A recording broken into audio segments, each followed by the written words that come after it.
Supreme court ने सदर मुमलिकत doctor Arif Alvi को नाअहल करार देने की दरख्वास्त खारिज कर दी। दरख्वास्त की समाअत जस्टिस एजाजुल हसन की सरबराही में 3 रुकनी बेंच ने की।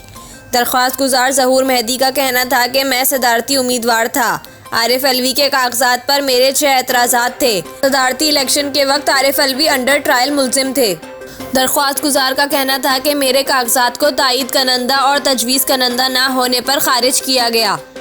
अहलियत ना रखने वाले को सदर बनाने से मुल्क अब बहरान का शिकार है। सियासी जमातें एक दूसरे से दस्तो गिरेबां हैं। जस्टिस एजाजुल हसन का कहना था कि सियासी जमातों का आपस में लड़ना आपका मुकदमा नहीं है। सियासी जमातें जो कर रही हैं वो सियासी तरीक़ाकार है।